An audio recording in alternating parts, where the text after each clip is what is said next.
Okay, well, excited to get a win, and I think that team this year and at their division will be a good basketball team. So, I was not overly pleased with our execution in the first half, but we did a much better job in the second half. We did have spread the ball around quite a bit. A lot of people got to do a lot of things, and overall I think it was good for us, and hopefully it's something we can continue to grow and learn from.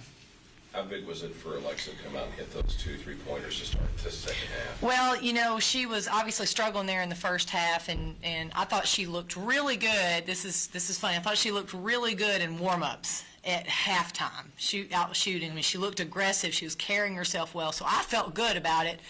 And then, honestly, our post players did such a great job posting up. It got her open and knocked those down. The kid can score, and when she's aggressive, she's at her best. How much do you look into their warm-ups and how they are? Sometimes I pay attention more than others. Usually when we have an animated halftime speech, then I'm paying attention a little bit more to what they're looking like at halftime. Sometimes you don't want to read too much into it, but that did strike me about Alexa, that she looked good shooting at halftime. What was this halftime speech? How did you feel going into half and seeing the segment? I was not pleased going into halftime. I thought we had too many turnovers. Thought we missed too many easy buckets. We didn't get to the free throw line at all in the first half. I just didn't like the way we were moving the ball. So we just kind of talked about what we were going to do differently, and what my expectations were, and how people needed to step up and be better. I thought they handled it well coming out of that halftime. Coming off a loss just the other day, how hard was it? What did you see in your team to be able to quickly come back and do this tonight? Yeah, I thought I was hoping we would have bounced back a little bit quicker in terms of our execution in the first half tonight. I thought we had a good film session coming out of our Ball State loss. Ball State's a good basketball team, and other than we competed really well in the second half, not in the first. And so I think for us, we learned a few things spacing wise. I think the game was really fast for us defensively until we settled in the second half. So I think we're better already from it. How would you rate the way the team played on the perimeter defensively? They put up a ton of threes and only made 4 of them. Is that something you guys were doing to force those shots? I think a little of both. I think they were maybe having an off night because they did have a few open shots, but I thought we really sped them up. I thought our perimeter defense was pretty aggressive, and we didn't want them to get comfortable because that team can shoot the basketball. Coming in, they're shooting 49% from the 3, and I thought our players did a nice job of understanding our game plan, which was to take them out of their comfort zone, and you do that a lot of times with your ball pressure.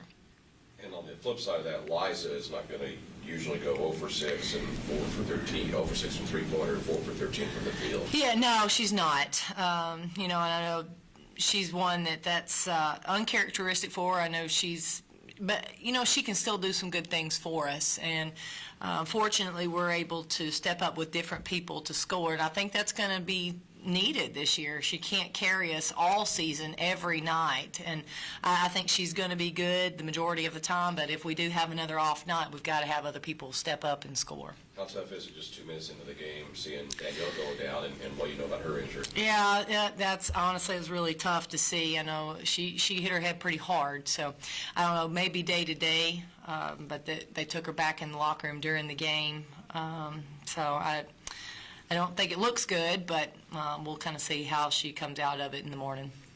You gotta like the way your team rebounded tonight.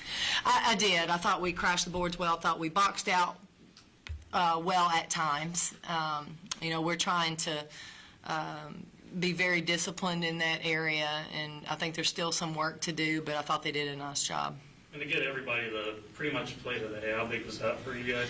Well, we needed that. one of the things that we feel like we could have this year is depth, and to be able to do that, you've got to play people and you've got to get some roles established, and your young players need some experience, and we were able to do that, which was terrific. I think they got some good game minutes. It wasn't just a couple minutes here or there. I thought it was really good game minutes. So hopefully, our film sessions can include everyone, and everyone can grow. And Mizzou will be a tough test this weekend. Yeah, Mizzou's going to be a tough one. We know that. Preseason number 16, they're a solid team. They did lose a game, but they lost to a good team. So I think, there's a motivation there, just the in-state rivalry. A lot of our players are very familiar and know their players very well. Some of them are really good friends. So it should be a lot of fun. It's a great game to have. I hope our fans come out and make our numbers big. What was it like coaching against Kinsey? Kinsey's going to be a great basketball coach, and it's neat to see her moving on in her profession. It would have been nice for her to play a few more years for the Lady Bears, but glad to see her moving on in her profession. She's going to be really successful.